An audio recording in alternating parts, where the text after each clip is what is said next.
রাইতের বেলা এতগুলা টাকা নিয়ে চলাচল করা রিক্স। আমি রাইতে একলাই রওনা হমু। দেখ কই আসি ওস্তাদ। সাবধানে যাস।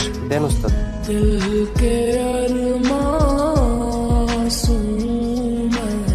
মামা একটা পান দেন, কাঁচা সুপারি, খয়ের কথা, জর্দা বেশি দিন।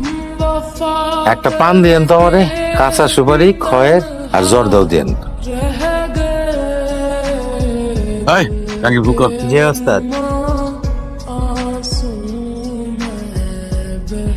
আপনি কই যাইতেছেন? আপনি কি আমার চিনেন? আমার কাছে আপনার কোনো দরকার আছে? আপনারে আমি কয়টা কথা জিজ্ঞাসিলাম, উত্তর দেন। ভাতের হোটেলও তো আপনারা দেখলাম। কই যাইতেছেন? কুড়িগ্রাম। আপনারে আরেকটা কথা জিজ্ঞেস করি, আপনি এত তাড়াতাড়ি এখানে আইলেন কেমনে? মানে কিসে আইছেন? বাসে না অন্য কিছুতে, নাকি মাইক্রোটাইকোতে? এই আপনার দোকানে পানি আছে? আছে। 2 বোতল পানি রেডি রাখেন তো, বড় বোতল। একটা অ্যাম্বুলেন্স আসবে রোগী নিয়ে। কিসের অ্যাম্বুলেন্স? ওই অ্যাম্বুলেন্স আসতেছে রোগী নিয়ে, তাদের বড় 2 বোতল পানি লাগবে। আপনি কেমনে জানলেন? ভাই পানি বোতল আছে বড়? আছে। 2টা দেন, তাড়াতাড়ি দেন। ভাই কত হয়েছে ভাই? 60 টাকা। এই ভাই কি হয়েছে? আমার চাচার অবস্থা ভালো না ভাই। রোগীটা বাইসে যাবে, বাইসে থাকাটাই তো সব। আচ্ছা আমি আপনার একটা প্রস্তাব দিই। আপনি তো কুড়িগ্রাম যাবেন, আমি যাবো দিনাজপুর। আমার লগে চলেন, কোনো সমস্যা নাই, অসুবিধা নাই, কোনো ভাড়া দিতে হবে না। টাকের সামনে বসে জার্নি করার আলাদা একটা মজা আছে। যদি প্রথম ওইটা থাকেন তাহলে বুঝবেন কেমন মজা, আর যদি অভিজ্ঞতা থাকে তাহলে মনে থাকবো। কি যাইবেন? চলেন। কোথেকে আইছেন? থাকেন কই?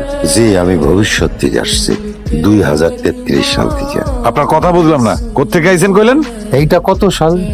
2022। আপনি 2022-এ আছেন, আমি 11 বছর পর থেকে এসে বসছি।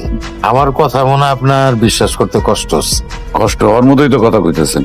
আচ্ছা একটা সত্য কথা কোন তো, আপনি কি আমার টার্গেট করছেন? আপনি আমার চিনেন? চিনি আবার চিনিও না, তবে আগামী 2 দিন আমি আপনার সাথে থাকবো। গাড়িটার স্পিড দেখছেন? কি স্পিডে ওভারটেক করলো গাড়িটা! এই গাড়িটা তো সামনে গিয়ে বিপদে পড়বে। মানে সকাল সকাল থাইমা যাবে আর কি, বেশি জোরে গেলে যা হয়। কইছে এই দুনিয়ায় 3 ধরনের টাউট আছে। খেলায় পড়া টাউট, নিজের দোষে টাউট, আর একটা হইলো মারফতি টাউট। তা আপনি হইলেন 2 নাম্বার আর 3 নাম্বারের মধ্যখানে আটকা পড়া টাউট।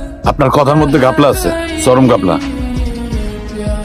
আমি বুঝবার পারতাছি আপনি একটা উদ্দেশ্য লয়ে আইছেন, কিন্তু উদ্দেশ্যটা কি সেটা এখন পর্যন্ত ক্লিয়ার হইতে পারি নাই। আর সময় যাক, সময় গেলে পরে ক্লিয়ার হইতে পারবো, একদম পানির মতো। আপনি ভবিষ্যৎ থেকে আইছেন তাই না? জাদুকরি সব কথাবার্তা শোনেন, কোন উদ্দেশ্য ছাড়া কেউ এরকম জাদুকরি কথাবার্তা কয় না, বুঝছেন? কাল রাইতের ওই গাড়িটা না? আপনাকে একটা জরুরি কথা বলি সামাদ সাহেব, মনোযোগ দিয়ে শোনেন। আজকের থেকে ঠিক 2 দিন পরে, ঠিক 2 দিন পরে আপনি একটা ভয়ঙ্কর বিপদে পড়বেন। জীবনের ঝুঁকি